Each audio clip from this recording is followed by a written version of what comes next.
Hello, everyone. Just wanted to touch base. These are challenging times. The new protocols obviously have limited our connections even more than they were limited before. And as a church, we do want to affirm these policies. We think that we want to do everything we can to keep as many people safe as possible. Um, we also believe they're temporary and we will come through this. But I've been thinking of this verse. It's buried kind of in First Chronicles 12 in a list of family names, and it says, talks about these men, the sons of Issachar, men who understood the times and who knew what Israel should do. And I feel like we have to be the church, the men and women who understand the times we are living in and begin to discern what it is that we as a church are called to do in our current situation. And with Advent coming, it's a very appropriate time. The whole idea of Advent is light coming into darkness and our longing for the light to come fully. And I think that's a very appropriate image for us in this time because we do long for the light to come. We long for things to change and be made new. We long to live out our mission, to be the church as we are called to be the church in new and creative ways. And I do want to encourage you in a couple of things. I want you to realize that the connections that happen really are our mission, and there's no way for us to control that or manage that. We've lost the opportunity of gathering everybody in a room and having those connections just kind of happen through that meeting. But we're still called to be the church, even in these protocols. And so, a couple things. Number one, I want to make it clear if you are living alone, the protocols do say that you can invite one or two people into your bubble that can come and have visits, and you do that in a safe way, in a distant way, on a porch, or but if you don't have one or two people coming to visit you that you want, call the church and let us try to work out something and help you with that. um, for all of us, though, we need to be looking at creative ways uh, to maintain connection, to connect with each other that fall within the guidelines of the protocols. We can't do any structured things as a church, but you as individuals can phone, you can connect, you can message, you can go for socially distant walks. There's lots of ways that you can still connect.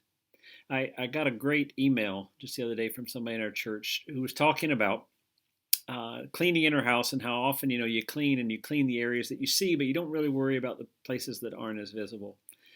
Well, this is what she writes. She says, yesterday I thought of all those hidden areas and I decided to do all of it. The top of the door frames, those tiny narrow ridges, I cleaned inside the oven, behind the sofa, under the sofa cushions. These areas had been passed over because they weren't that important and nobody noticed anyways. Well, COVID has put us in a place where we need to go into all these hidden places that aren't as fun or noticeable. We can't do the big worship service, kids club, Bible study, or Sunday school class. We have to find another way. I can't go to my women's Bible study. If I want to reach these women, I have to phone them and listen.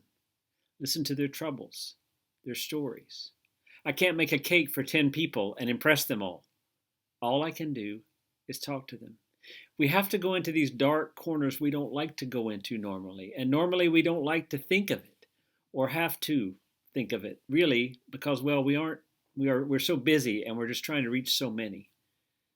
It's time to reach up and clean that little ridge that nobody sees. Pull out the fridge and really clean because it is important. We have to go into the dark corners now. We have to phone and talk to people. It's all we have. And I just want to encourage you that even though we're limited with connections because of the protocols, we have creative ways that we can connect with one another, and we need to connect with one another. You are needed, every single one of you, to reach out to one or two people and maintain connections through this time. And I'll give you three things that I would recommend. First, I would say seek creative ways to connect and serve while holding to the health protocols. Seek creative ways to connect and serve while holding to the health protocols. The sky's the limit. Think it through. Read the protocols. Realize what you can and can't do, but then try to be creative. And it may be a phone call. It may be a walk outside. Who knows what it may be. But pray and say, God, show me some creative ways to maintain connection. Second, be willing to ask for help if you need it.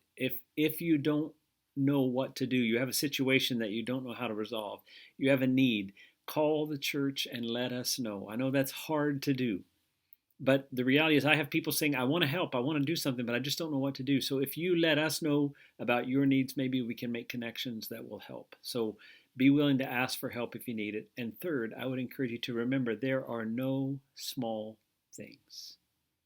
Even if it's only a 5-minute phone call, it may make a total difference for somebody. Even if it's only waving from their driveway, if it's dropping off a card on their front porch, there are no small things. Everything matters right now. And so I would encourage you to seek the Lord, figure out what your mission is, figure out creative ways to connect within the protocols that we have. And let's enter this Advent season bringing light into dark places. Love you all. We'll talk to you soon. Bye-bye.